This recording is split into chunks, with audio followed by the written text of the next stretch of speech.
Oke, salam sejahtera untuk kita semua. Bertemu lagi dalam video pembelajaran kali ini. Kali ini materi yang akan kita bawakan adalah tentang persamaan nonlinier dalam konsep ekonomi dan bisnis. Oleh saya sendiri, Yesi Aprianti, dari Prodi Ekonomi Pembangunan, Fakultas Ekonomi dan Bisnis Universitas Mula Warman. Materi nonlinier itu terbagi atas dua materi besar. Yang pertama konsep nonlinier, di mana konsep nonlinier kita akan mempelajari fokus kepada persamaan kuadrat. Jadi untuk nonlinier sendiri sebenarnya ada beberapa persamaan, mulai dari persamaan kuadrat, kubik atau berpangkat 3, persamaan eksponensial, persamaan elips, lingkaran, persamaan logaritma, dan seterusnya. Kemudian dari persamaan kuadratik kita akan turunkan, kita akan implementasikan gimana sih cara menggambar grafik dari persamaan nonlinier. Nah, setelah kita mempelajari konsep persamaan linier, kita juga akan mengaplikasikannya pada kasus ekonomi dan bisnis, pada fungsi permintaan dan penawaran, dari konsep derivatif, dan analisis optimasi, memaksimumkan atau meminimumkan. Oke, kita langsung ke konsep persamaan nonlinier. Jadi perbedaan linier dan nonlinier tentu saja terletak pada ciri kurvanya. Fungsi nonlinier itu merupakan hubungan matematis antar satu variabel dengan variabel lainnya yang garis kurvanya itu tidak berbentuk garis lurus atau garis kurvanya itu berbentuk lengkung. Berbeda dengan persamaan linier yang berbentuk garis lurus.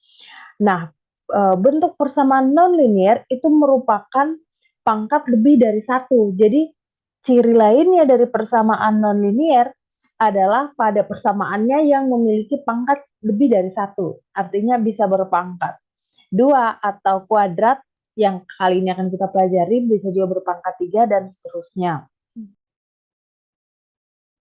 Nah, ciri nonlinier itu misalnya dicontohkan dengan kurva yang tidak berbentuk garis lurus. Di sini saya memiliki beberapa contoh kurva, misalnya pada kurva fungsi kuadrat, fungsi pangkat 2, berpangkat 2. Nah, kurvanya itu akan seperti lonceng atau parabola, di mana nilai maksimumnya itu merupakan nilai titik puncak dari kurva. Kemudian ada fungsi eksponensial. Eksponensial adalah persamaan dengan variabel sebagai pangkatnya. Jadi biasanya kita menjumpai seperti di sini fungsi kuadrat, X-nya itu sebagai pengali dari koefisien. Kalau di eksponensial, X-nya itu merupakan pangkatnya. Nah, kemudian ciri dari kurva logaritma. Kalau kurva logaritma, kurvanya akan membentuk cembung. Kebalikan dari eksponensial. Nah, kita masuk ke fungsi kuadrat. Persamaan umum dari fungsi kuadrat itu seperti ini, adalah Y sama dengan A BX ditambah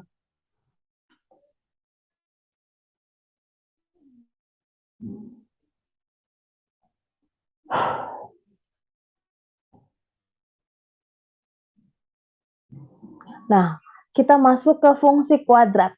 Jadi, persamaan umum dari fungsi kuadrat itu disimbolkan dengan Y sama dengan AX kuadrat ditambah dengan BX ditambah dengan C. Jadi, kita tempatkan konstanta pada bagian belakang, konstanta menjadi C, yang variabel dengan pangkat tertinggi itu ditempatkan lebih dulu. X berpangkat 2-nya di depan. Jadi, Y sama dengan AX kuadrat ditambah dengan BX ditambah C. Mempunyai model kurva berbentuk lengkung atau parabola dengan titik puncak. Titik puncak itu kita memiliki titik koordinat dengan formulasi X dan Y, di mana X itu diperoleh dari min B, jadi B yang ini ya. B itu adalah koefisien pada X. Min B dibahagi dengan 2A. A ini merupakan koefisien pada X berpangkat 2. Dan nilai Y-nya itu diperoleh dengan B kuadrat dikurangi 4 dikali A dikali C. C-nya itu merupakan nilai konstanta. Dibahagi dengan min 4 dikali A. Nah, kemudian kalau kita mau membentuk kurva, kita harus memiliki minimal 2 titik. Nah, di sini titik yang pertama itu kita peroleh dari titik puncak. Titik yang kedua itu kita mencari nilai dari X. Nilai dari X itu kita peroleh dengan persamaan X1, X2, kita bisa peroleh dengan persamaan dengan rumus min B plus untuk X1, min untuk X2, akar B kuadrat dikurang 4AC dibahagi dengan 2A. Jadi ini kita bisa dengan rumus ini kita memperoleh dua nilai X. Nilai yang pertama itu menggunakan nilai positif, nilai yang kedua kita menggunakan nilai negatif. Nah, misalnya saya punya 3 contoh dari persamaan kuadrat. Sekali lagi, contoh dari persamaan kuadrat di mana salah satu dicirikan dengan ada variabel yang memiliki pangkat 2 atau kuadrat. Nah, misalnya ini ada tiga persamaan. Persamaan pertama 5x pangkat 2 dikurang 80 sama dengan 0. Persamaan kedua x pangkat 2 dikurang 50x sama dengan 0. Persamaan yang ketiga x pangkat 2 dikurang 6x ditambah 4 sama dengan 0. Yang pertama ini tidak ada nilai B-nya, yang kedua ini tidak ada nilai C-nya, yang ketiga ini lengkap. Nah, yang uniknya dari persamaan kuadrat, ini kita tidak bisa menentukan titik puncak pada fungsi persamaan kuadrat jika dari fungsi persamaan kuadrat tersebut nilai B-nya tidak diketahui. Kita tidak bisa menentukan titik puncaknya. Kenapa? Karena rumus untuk menentukan titik puncak itu menggunakan min B sebagai pembilang. Jika tidak memiliki B atau B-nya ini sama dengan 0, maka 0 dibahagi bilangan berapapun hasilnya merupakan bilangan tak hingga, sehingga kita tidak bisa memformulasikan titik puncaknya jika dari persamaan kuadrat tersebut tidak memiliki nilai B. Oke, mungkin dari 3 persamaan ini kita coba kerjakan. Kita mulai dari persamaan pertama. 5x pangkat 2 dikurang 80 sama dengan 0, atau persamaan yang tidak memiliki nilai B. Nah, nilai X itu kita bisa cari dengan cara X 80-nya kita pindah ruas. Oke, 80-nya kita pindah ruas sehingga 5x pangkat 2 dikurang sama dengan 80. Minus berpindah ruas jadi positif. Nah, kemudian di sini kita bagi 5-nya kita bagi dengan 80.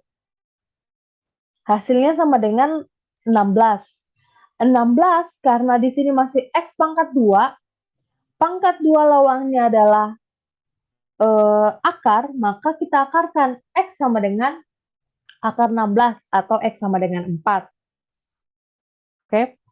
Kita punya nilai x sama dengan 4. Pada saat y-nya sama dengan 0, kita punya x-nya 4. Nah, kita misalkan lagi jika x-nya sama dengan 5. Sekali lagi, untuk membuat garis kurva, kita harus membutuhkan minimal 2 titik. Nah, misalnya kita punya x sama dengan 5, maka kita masukkan nilai 5 ke dalam x-nya diganti dengan 5, disubstitusikan dengan 5. Jadi, 5 dikali 5 berpangkat 2 dikurangi 80, 5 dikali 25 dikurang 80, hasilnya 125 dikurang 80 sama dengan 45. Jadi pada saat X-nya 5, maka Y-nya 45. Kita buatkan garis kurva. Oke, ini titik yang pertama. Pada saat Y-nya 0, X-nya 4. Pada saat X-nya 4, Y-nya 0. Nah, kemudian titik yang kedua, pada saat titik yang kedua ini merupakan titik konstantanya. Nih, 80. Pada saat X-nya yang 0, ini X-nya yang 0, maka nilai Y adalah nilai konstanta, 80. Ini pindah ruas ya. Dia pindah ruas jadi positif. Kemudian titik yang selanjutnya adalah pada saat X-nya 5, maka nilainya 45. X-nya 5, nilai Y-nya 45. Dari titik-titik yang kita miliki ini, kita tarik garis. Nah, kita tarik garis. Ini merupakan garis dari persamaan 5X pangkat 2 dikurangi 80 sama dengan 0. Oke, jadi cukup mudah untuk mengerjakannya. Sekali lagi, kita tidak bisa menentukan titik puncaknya jika nilai B-nya itu sama dengan 0. Oke, kita lanjutkan ke persamaan kedua, di mana persamaan kedua ini kita misalkan tidak memiliki nilai konstanta atau tidak memiliki nilai C. Titik puncak itu bisa kita cari dengan menggunakan rumus X sama dengan min B per 2 dikali A. Oke, maka kita masukkan nilai nilai B-nya adalah min 50. Min 50 dibagi 2 dikali 1, karena A-nya ada 1 di depan X pangkat 2. Oke, hasilnya 25. 25, ini min ketemu min positif. 50 dibagi 2, 25. Kemudian nilai Y-nya itu kita peroleh dengan cara B berpangkat 2 dikurang 4 dikali A dikali C. Karena ada perkalian dengan C-nya, maka kita misalkan langsung 4 kali AC sama dengan 0. Karena C-nya 0. Sehingga 50 berpangkat 2 min 50 berpangkat 2 sama dengan 2500 dibagi dengan min 4. Maka kita di sini memperoleh nilai titik puncak 25 dan min 625. Nah, kemudian untuk nilai X-nya, karena kita tidak memiliki nilai C, kita bisa menggunakan cara manipulasi aljabar. Ini akan lebih sederhana, di mana X berpangkat 2 dikurang 50X, 50X-nya pindah ruas jadi positif. Oke, pada saat Y-nya 0, X-nya 50X kita pindah ruaskan jadi positif. X sama dengan, ini kan X pangkat 2 sama dengan X kali X. Ya kan, kalau diuraikan X kali X sama dengan X berpangkat 2.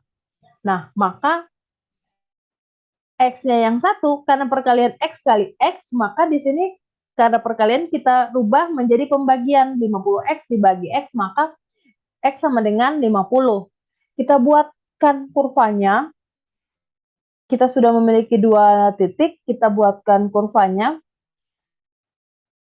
Yang pertama 50,0 nih, X-nya 50, Y-nya 0. Dan yang kedua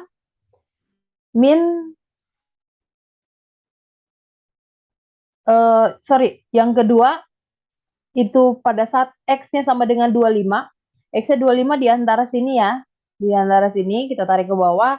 Dan min 625. Ini saya hanya memperkirakan nilainya. Ada baiknya kita membuat kurva itu dengan nilai pendekatan yang sama. Jadi kalau di sini 50, jaraknya ke sini ke 100 itu harus sama. Nah, ini saya hanya memperkirakan nilai titik kurvanya. Jika kurvanya ditarik, akan berbentuk garis seperti ini. Oke, akan berbentuk garis seperti ini. Ini kalau misalnya, ini tadi saya misalkan Y-nya yang 50 ya. Kalau saya misalkan X-nya yang 50, maka nilai Y-nya 0, nilai X-nya juga 0. Karena semuanya dikali dengan, di sini di persamaan 2 ini dikali dengan 0.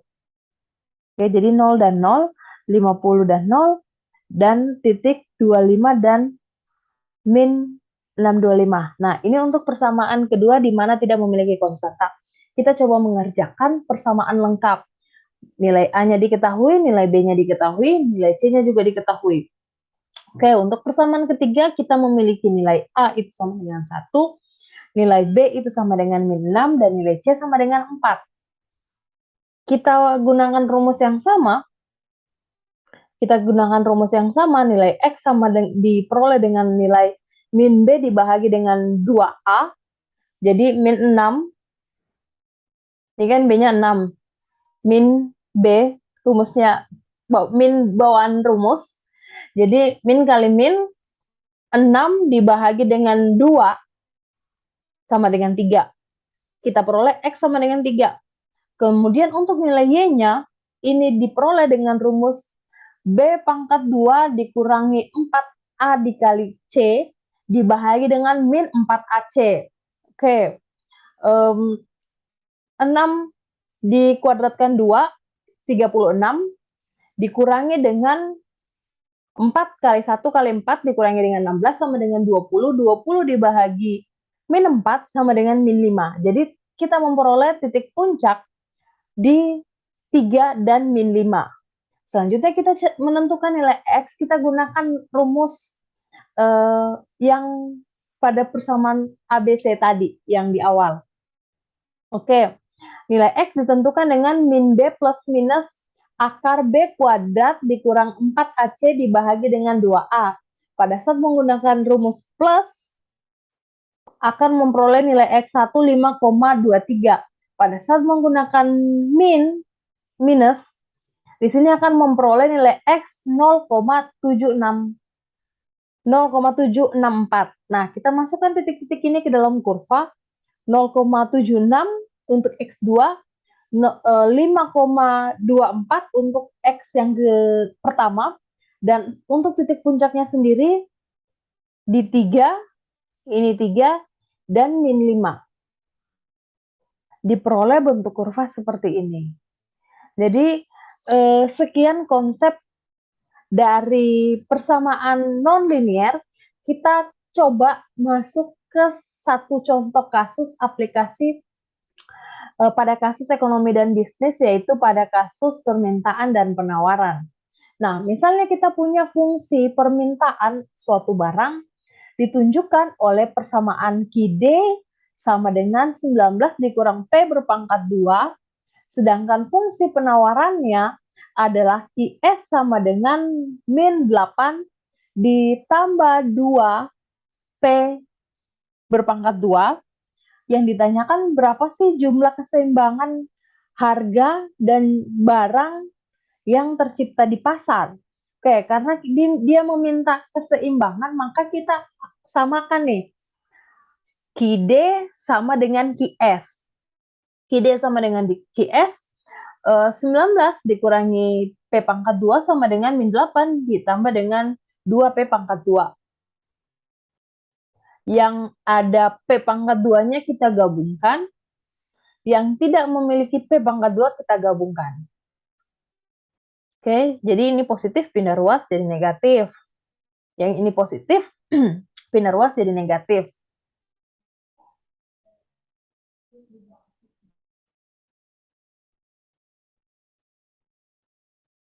Oke, selanjutnya kita sederhanakan dengan membagi 3, maka P pangkat 2 sama dengan 9, maka akar dari 9 itu sama dengan 3.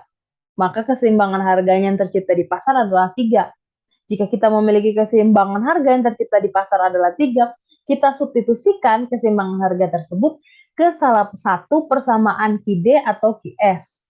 Misalnya di sini saya substitusikan ke persamaan QD, maka 19 dikurang P pangkat 2 sama dengan 19 dikurangi 3 pangkat 2. Maka hasilnya adalah 10. Oke, maka hasilnya adalah 10. Maka di sini kita peroleh harga dan jumlah keseimbangan yang terjadi di pasar adalah nilai X-nya ya. X ini mewakili Q, Y-nya ini mewakili P. Oke, jadi titik potongnya antara permintaan dan penawaran ada di titik koordinat 10 dan 3. Oke, kita coba buatkan kurvanya. Nah, ini yang dari hasil dari soal tadi, kita misalkan harga jumlah keseimbangan di pasar itu titik fotonya 10 dan 3. Yang tadi, 10 dan 3. Nah, gimana kalau misalnya P-nya itu sama dengan 0? Maka Q sama dengan berada pada titik koordinat 19 dan 0. Begitu juga dengan QS. Pada saat P-nya sama dengan 0, maka Q-nya ini adalah min 8 dan 0. Oke, kita baru punya dua titik. Baru punya dua titik koordinat.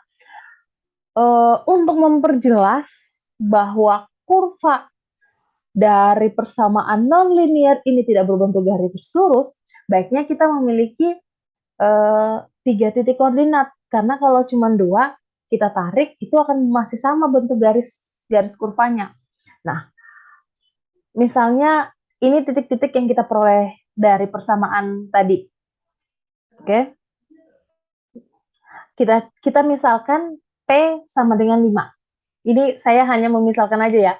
Jika P sama dengan 5, nilai 5 kita substitusikan ke QD, maka jika P sama dengan 5, maka jumlah barang yang diminta pada saat harga sama dengan 5 itu sama dengan min 6. Maka titik koordinat kita untuk QD itu sama dengan min 6 dan 5. Nah, untuk QS sendiri atau untuk penawaran sendiri, jika harga itu sama dengan 5, kita substitusikan ke persamaan QS, maka Q atau jumlah barang yang ditawarkan pada saat harga sama dengan 5 itu adalah 42. 42. Jadi di sini terlihat ya, di sini terlihat harga keseimbangannya ini kan 3. Kalau harganya naik ke 5, hukum permintaan berlaku. Harga naik, jumlah barang yang diminta itu akan turun. Di sini juga berlaku hukum penawaran. Harganya naik, ini harganya naik nih, dari 3 ke 5. Maka jumlah barang yang ditawarkan itu akan naik. Dari 10, si produsen akan menawarkan 42 barang. Oke, titik-titik koordinat ini kita masukkan ke dalam kurva. Oke, kita masukkan ke dalam kurva. Ini 40 untuk QS sendiri ini 42 dan 5. Ini min 8 dan 0. Oke, ini min 8 dan 0. Kemudian untuk QD yang ini 19 dan 0 ya. Ini 19 dan 0. Yang ini. Kemudian min 6 dan 5.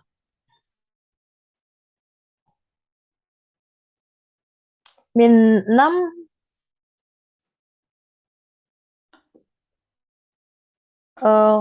titiknya salah nih. Min 6 di sini ya harusnya.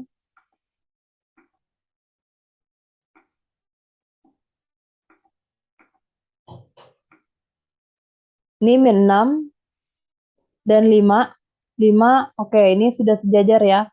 Dengan 5 di sisi sebelah untuk QS-nya. Nah, jadinya kurvanya miring nih. Oke, saya coba buat kurva baru. Saya coba tarik garis kurva baru ya. Dari min 6 kemudian ke sini P3, sorry, 10 dan 3, kemudian ke sini. Oke, kita buat dulu. Ya, oke, seperti ini. Nah, kita tampilkan kembali. Jadi,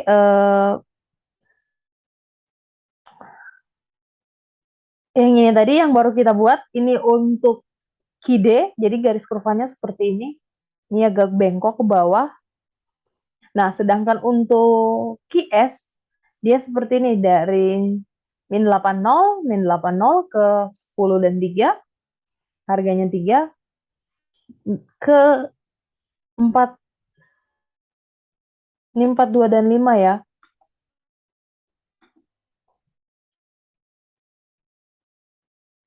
4, 2, dan 5.